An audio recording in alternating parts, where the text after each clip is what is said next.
Good morning students, प्रज्ञा school की online class में आपका स्वागत है।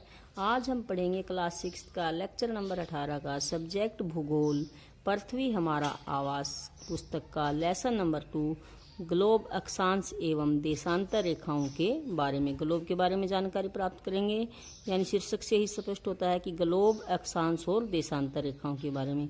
पिछले अध्याय में कौन सा था हमारा पिछला अध्याय? सौरमंडल में पृथ्वी कहाँ पर है, सौरमंडल में पृथ्वी कौन सा ग्रह है, सूर्य से कौन सी दूरी पर था, तीसरे नंबर पर था, और आकार के आधार पर पृथ्वी का कौन सा स्थान था, 5वां स्थान था। और हमने ये भी पढ़ा था कि हमारी पृथ्वी गोलाकार नहीं है, ऐसे गोल नहीं है हमारी पृथ्वी, बिल्कुल यह उत्तर एवं दक्षिण ध्रुवों पर, यहाँ पर क्या ये थोड़ी चपटी है, उत्तर ऊपर की साइड, नीचे दक्षिण की साइड में, दक्षिण ध्रुव पर थोड़ी चपटी था, मध्य बीच में, मध्य क्या होता है, बीच में ये थोड़ी उभरी हुई है। इस अध्याय में हम ग्लोब की सहायता से, ग्लोब क्या होता है, पृथ्वी का एक छोटा ही प्रतिरूप होता है। आपने कई बार ऑफिस आदि में देखा होगा ग्लोब, जो गोल गोल सा होता है। एक बार मैं उसका आपको चित्र भी दिखा देती हूँ। इस आकार का ग्लोब क्या होता है, देखा होगा, ये ग्लोब है। तो इस आधार पर हम पृथ्वी का क्या है, अध्ययन कर सकते हैं।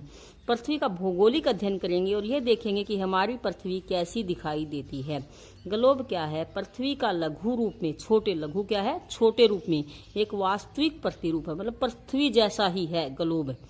ग्लोब विभिन्न आकार एवं प्रकार के हो सकते हैं। जो ग्लोब है ये क्या है, विभिन्न प्रकार के हो सकते हैं, बड़े भी हो सकते हैं, छोटे भी हो सकते हैं। तो बड़े ग्लोब क्या होते हैं, जो आसानी से एक स्थान से दूसरे स्थान पर नहीं ले जाए जा सकते। जो बड़े ग्लोब होते हैं हम उनको क्या आसानी से एक स्थान से दूसरे स्थान पर, आपको देखा होगा ग्लोब कैसा होता है। इस आकार के अगर बड़े ग्लोब है तो क्या आप उनको आसानी से हाथ में उठा गया ले जा सकते हो, नहीं ले जा सकते ना। दूसरे प्रकार के ग्लोब कौन से होते हैं, पॉकेट यानी जेब में रखने योग्य छोटे ग्लोब। ये ऐसे ग्लोबों को तो फिर भी हम ले जा सकते हैं। तीसरे हैं गुब्बारे जैसे ग्लोब। गुब्बारे देखे होंगे आप लोगों ने, जिसमें हवा भरी जाती है एवं आसानी से एक स्थान से दूसरे स्थान पर ले जाए जा सकते हैं। तो कई तरह के ग्लोब होते हैं, बड़े ग्लोब भी होते हैं, छोटे ग्लोब भी होते हैं जो पॉकेट में रखे जाते हैं। गुब्बारे जैसे ग्लोब भी होते हैं जिनमें हवा भरी जा सकती है। तो यानी जो ग्लोब होते हैं वो कई प्रकार के होते हैं। ग्लोब स्थिर नहीं होते, स्थिर मतलब एक जगह वो नहीं होते, इसे उसी प्रकार घुमाया जाता है जैसे कुम्हार का पहिया देखा होगा, या कोई लट्टू है जैसे आप देखते होगे, कोई फिरकी वगैरह घुमाते हो ना हाथ में पकड़कर, खिलौने जैसी सी होती है। तो वैसे ही ग्लोब को भी क्या है, हमें हाथ से घुमा सकते हैं। और ये भी क्या है, हमारी पृथ्वी की भांति ही, जो हमारी पृथ्वी कैसे घूमती है, पश्चिम से पूर्व की ओर घूमती है। तो ग्लोब पर क्या क्या देख सकते हैं हम, ग्लोब पर हम जो देश हैं, हमारा देश कहाँ पर है, भारत, ये देख सकते हैं। हम महाद्वीपों के बारे में, पिछली कक्षा में आपने महाद्वीप भरे थे ना, कितने महाद्वीप थे, 7 महाद्वीप थे। तो उन 7 महाद्वीपों को देख सकते हैं। तो महासागर कितने थे, 5 महासागर जो आपने भरे थे उनको देख सकते हैं। और उनके सही आकार में भी देख सकते हैं कि सबसे बड़ा महासागर कौन सा है, उनका सही आकार किसमें ग्लोब में दिखाया जा सकता है। छोटे रूप में दिखाया जा सकता है, लेकिन उनके सही आकार में सबसे बड़ा जो महाद्वीप है वो कौन सा भरा था हमने, सबसे बड़ा महाद्वीप एशिया भरा था। तो उसको इस तरह अच्छे उसके सही आकार में दिखाया जा सकता है। एक सुई ग्लोब में झुकी हुई अवस्था में स्थित होती है। दोनों ही तरफ आपने ग्लोब देखा होगा, एक सुई सी होती है जिसे क्या है, देखो इसमें, ये देखो, ये वाली और ये वाली। तो इसे क्या कहा जाता है, इसे क्या कहा जाता है, अक्ष कहा जाता है, जिस पर ये घूमता है।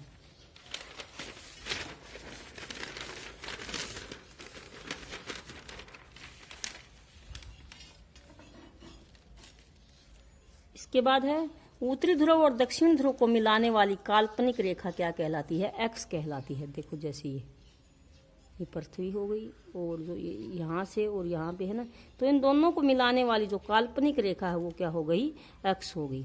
ग्लोब की सुई के चारों ओर पृथ्वी की भांति पश्चिम से पूर्व की ओर, ध्यान रखना हमारी पृथ्वी कैसे घूमती है, पश्चिम से पूर्व की ओर घुमाया जा सकता है। तो पृथ्वी की गति क्या है, क्वेश्चन ये भी आपका आ गया कि पश्चिम से पूर्व की ओर पृथ्वी पर। लेकिन पृथ्वी पर वास्तव में ऐसी कोई सुई नहीं होती जो ग्लोब में होती है। यह अपने एक्स पर चारों ओर घूमती है, जिसे पृथ्वी की क्या कहते हैं, ये पृथ्वी है जैसे, ये अपने एक्स पर क्या है, अपने चारों ओर घूमती है, जिसे पृथ्वी की कौन सी गति कहते हैं, घूर्णन गति कहते हैं। कौन सी गति कहते हैं, घूर्णन। और एक हमने बताया था कि पृथ्वी सूर्य के सौरमंडल में एक दीर्घवृत्ताकार पथ पर चक्कर लगाती है सूर्य के चारों ओर। वो पृथ्वी की कौन सी गति थी, परिक्रमण गति थी। गतियों के बारे में हम अगले लेसन में पढ़ेंगे, एक बार आप मोटा मोटा जान लो। घूर्णन गति के कारण क्या होता था, दिन रात बनते हैं जिसे पृथ्वी अपने चारों ओर घूमती है। और परिक्रमण में क्या है, जो ये सूर्य के चारों ओर चक्कर लगाती है, इस गति के कारण क्या बनती है, वर्ष या ऋतुएं बनती है, ऋतुओं का वो होता है। ग्लोब को इस सुई के चारों ओर पृथ्वी की भांति क्या है, पश्चिम से पूर्व की ओर घुमाया जा सकता है, लेकिन पृथ्वी पर वास्तव में ऐसी कोई सुई नहीं होती है। अब है ध्रुव।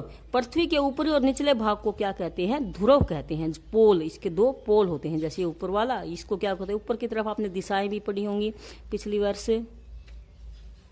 तो ये क्या है, पोल कहे जाते हैं। जैसे ये उत्तर दिशा है, ये दक्षिण दिशा है, ये पूर्व दिशा है आपकी, ये पश्चिम। तो जो ऊपर की जो साइड होगी ये वाली, ये क्या कहलाएगी आपका उत्तरी ध्रुव, और नीचे वाला साइड क्या कहलाता है, दक्षिणी ध्रुव। निचले भाग को क्या बोला जाता है, दक्षिणी ध्रुव कहते हैं। अब है विषुवत वृत्त। क्या है विषुवत वृत्त, पृथ्वी के ठीक बीच में एक पश्चिम से पूर्व की ओर एक रेखा, एक काल्पनिक रेखा, असली में नहीं है ये काल्पनिक रेखा मानी गई पृथ्वी को सही ढंग से समझने के लिए।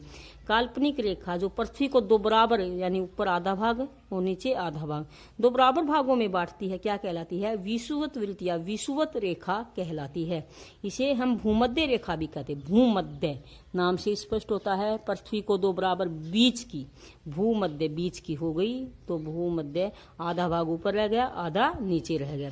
विषुवत रेखा के उत्तर में स्थित आधे भाग को क्या कहते हैं, ऊपरी भाग को क्या बोलते हैं, हम उत्तरी गोलार्ध, और नीचे वाले भाग को हम क्या बोलेंगे, दक्षिणी गोलार्ध कहा जाता है। समझ में आ गया विषुवत वृत्त क्या है। पृथ्वी के ठीक बीच में पश्चिम से पूर्व की ओर एक काल्पनिक रेखा खींची जाती है, ठीक बीच में, जिसके ऊपर वाले आधे भाग को उत्तरी भाग और नीचे वाले भाग को क्या कहा जाता है, दक्षिणी गोलार्ध कहा जाता है। अब अक्षांश रेखाएं क्या होती है, विषुवत रेखा से ध्रुवों तक स्थित सभी समांतर, समांतर क्या होती हैं, जो ऐसे जो आप रेखाएं खींचते हो, क्या ये कभी मिलती हैं समांतर रेखाएं आपस में, तो इस तरह ऊपर की तरफ एक एक डिग्री के अंतराल पर इस तरह 90 रेखाएं खींची जाती हैं, इस तरह नीचे दक्षिण में खींची जाती हैं। तो ये सारी कितनी हैं, सारी अक्षांश रेखाएं 181 हैं। वाले आधे सभी समांतर रेखाओं को क्या कहा जाता है, अक्षांश रेखाएं कही जाती हैं, जो एक एक डिग्री के अंतराल पर उत्तरी तथा दक्षिणी गोलार्ध में खींची गई क्या है, काल्पनिक रेखाएं हैं, असली नहीं है, काल्पनिक है, मतलब पृथ्वी को सही ढंग से समझने के लिए। अक्षांश रेखाओं को अंश यानी डिग्री में मापा जाता है कि भाई जैसे आपके जो विषुवत वृत्त है, इसका मान कितना माना गया है, 0 डिग्री माना गया है, उससे आगे वाली का 1 डिग्री, फिर 2 डिग्री, इस तरह कितनी है, 90 डिग्री तक यहाँ है उत्तरी ध्रुव के पास, और 90 डिग्री तक कहाँ, दक्षिणी ध्रुव के। तो सारी टोटल मिला के 90 180 और एक रेखा ये हो गई विषुवत, तो सारी टोटल आपकी अक्षांश रेखाएं कितनी हो गई, 181 हो गई है, जिनमें 90 डिग्री उत्तरी अक्षांश रेखा था, 90 डिग्री दक्षिण अक्षांश रेखाएं, और एक विषुवत रेखा भी है जो अभी हमने आपको बताया है।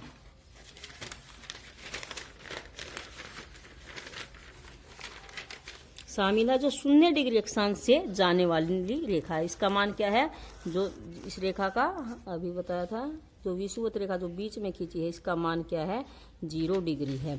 उसके बाद वाली जो रेखाएं हैं, जैसे 1 डिग्री अक्षांश पर, फिर 2 डिग्री अक्षांश पर, फिर 3 डिग्री, तो इस तरह उत्तरी ध्रुव तक है और दक्षिणी ध्रुव तक 90 यहाँ ऊपर की साइड और 90 नीचे की साइड खींची जाती है। विषुवत रेखा से उत्तरी ध्रुव की और सभी दूरियां, उत्तरी अक्षांश और दक्षिणी ध्रुव की सभी दूरियां क्या है, दक्षिण अक्षांश में। ऊपर वाले को हम क्या बोलेंगे, उत्तरी अक्षांश वाली रेखाएं, और नीचे वालियों को क्या बोलेंगे, हम दक्षिणी अक्षांश से वाली बोलेंगे। इसलिए प्रत्येक अक्षांश रेखा के मान के साथ, जैसे किसी रेखा का मान क्या है, जैसे कर्क रेखा है, कर्क रेखा क्या है, उत्तर दिशा में है, मकर रेखा क्या है आपकी, दक्षिण में है, तो कर्क रेखा का मान क्या है, 23/1/2 डिग्री उत्तरी अक्षांश, मतलब इसकी दिशा इसके साथ। मकर रेखा कहाँ पे, दक्षिण में है, मकर रेखा का मान भी क्या है, क्योंकि 90 इस साइड है और 90 इस साइड, इसका भी मान क्या, 23/1/2 डिग्री दक्षिणी अक्षांश, यानी उसकी दिशाएं उसके साथ लिखी जा सकती। इसलिए प्रत्येक अक्षांश रेखा के मान के साथ उसकी दिशा उत्तर या दक्षिण को भी लिखा जाता है। पृथ्वी पर कहीं भी दो अक्षांश रेखाओं के बीच की दूरी 111 किलोमीटर होती है। जैसे जैसे हम भूमध्य रेखा से, जैसे ये भूमध्य रेखा, बीच वाली भूमध्य रेखा है, विषुवत, इसमें कंफ्यूज मत होना, इसको हम विषुवत वृत्त भी बोलते हैं, भूमध्य रेखा भी। भूमध्य तो नाम से स्पष्ट हो जाता है, पृथ्वी की बीच वाली। जैसे जैसे ये भूमध्य बीच वाली रेखा, ध्रुव यहाँ पे है, 2 ध्रुव बताए हैं ना, उत्तरी ध्रुव और दक्षिणी ध्रुव, ध्रुवों की तरफ जाते हैं, वैसे वैसे अक्षांश रेखाओं की लंबाई घटने लगती है। जैसे सबसे लंबी रेखा क्या है, ये भूमध्य रेखा, फिर हम धीरे धीरे, जैसे क्योंकि ऐसे गोलाकार आकार में भी नहीं है, चपटी आकार में है पृथ्वी, तो इस तरह क्या, जैसे जैसे देखो ऊपर वाली बिल्कुल छोटी रेखा हो गई ना, तो ध्रुवों की तरफ जाते हैं तो इनकी लंबाई क्या होने लगती है, कम होने लगती है।